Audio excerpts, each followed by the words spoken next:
Good evening mga chikilabs na beshi ko at sa mga beshi kong expired, may nag-chat. So, tingnan muna natin.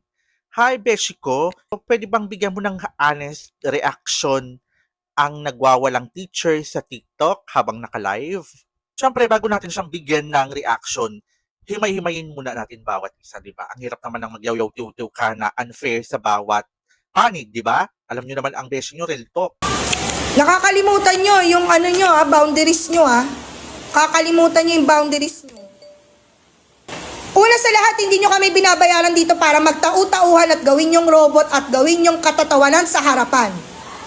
Pangalawa, hindi ako nag-board exam para lang hindi irespeto ng mga katulad nyo. Wala pa namang board exam nararating sa buhay. Ang kakapal ng mga mukha nyo. Parang galit na galit si Madam. So, ipagpatuloy muna natin. Hindi nyo nga Pero kaya OA, buhayin diba? yung mga sarili nyo? Hindi kayo marunong rumispeto?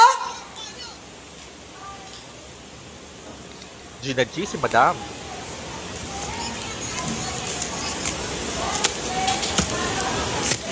Mag-board exam din kayo para malaman nyo kung hanggang saan kayo. Baka hindi pa nga kayo pumasa sa ugali nyong ganyan.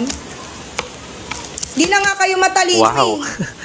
sa mapa ng ugali. Off na naman siya Wala dun, kayong Madam. mararating. Hindi mo na kailangan sabihin yung mga ganong eksena. Ako na nagsasabi sa inyo. Wala kayong lugar sa mundo.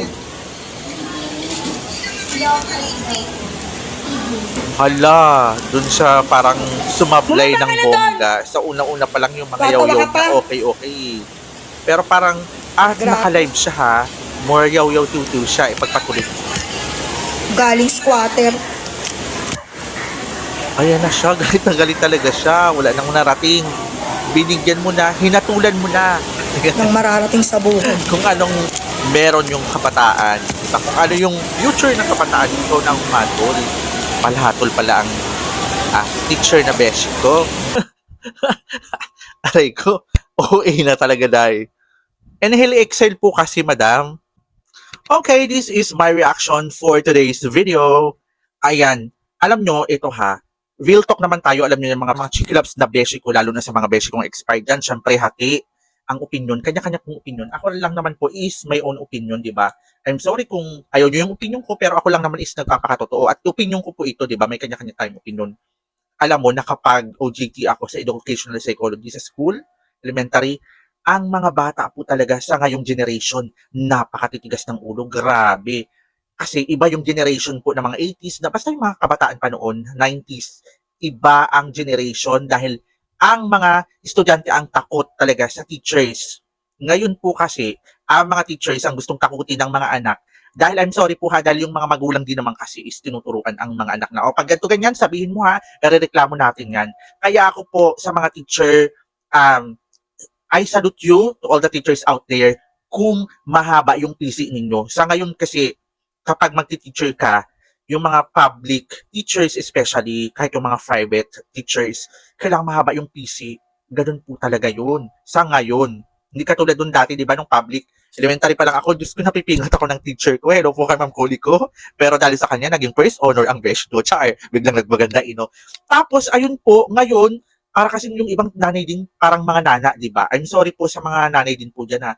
Kaya siguro din, yung teacher na yan, si ma'am, na-provoke kasi sobra-sobra, araw-araw ba naman, may pinagdadaanan, which is mali naman din, na yung mga words talaga niya, nakalive pa siya, yun lang yung pagkakamali ni ma'am.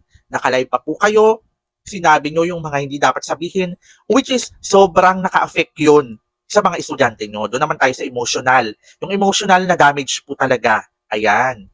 Dahil po sa pagyaw-yaw, tiw-tiw nyo ng OA-OA naman, kahit naman parang di ko makain, di ba? Kaya nga sabi daw po, pag galit ka, inhale, exhale. Or ganito na lang po para mas madali kasi marami diyang yaw-yaw, wala ka kasi sa sitwasyon, ganun-ganyan, nakikisaw-saw ka. Hindi po. Kaya nga dapat po talagang school ngayon, ayan, meron kayong mga psychologists, meron kayong guidance counselor para pag na-stress ang teacher, tawagin agad, ayun, ganun, papuntahin sa guidance counselor at yung guidance counselor na ang gagawa ng paraan para dyan. Pero alam nyo guys, kami, yung nag-guidance counselor kami sa school, yun nga lang makakalaban mo din yung mga magulang pero kailangan talaga meron kang lakas ng loob at tibay ng loob para firm ang desisyon nyo kung papatalsikin yung bata o hindi para sa ganon, fair din sa mga teachers, di ba? Pag yung mga bata kasing pasaway, pag meron kayong guidance counselor na o ganito ganyan, pag pasaway yung anak mo, para hindi rin ma-stress ang teacher at tao lang din naman yan, patalsikin ang mga kabataan nang sa ganon, sa isang banda, matuto rin ang mga magulang, di ba? Lalo na yung ibang magulang dyan na parang na, oh, hindi ko nga sinasakyatan, keme-keme, tapos gaganong-ganyanin mo, pagsasalitaan mo.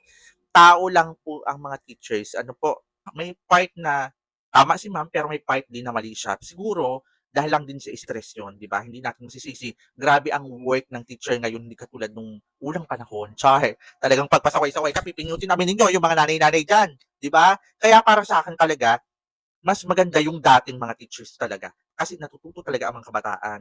Kayo namang mga magulang diyan, kung ayaw niyong masaktan ang mga anak ninyo, yung pipingot-pingutin gano'n, ganun papalu-paluin, aba, kayo ang mag-teacher-teacheran. Ayun lang po, opinyon ko po ito at pasensya na po kung tatamaan kayo. So ayun, magandang gabi po.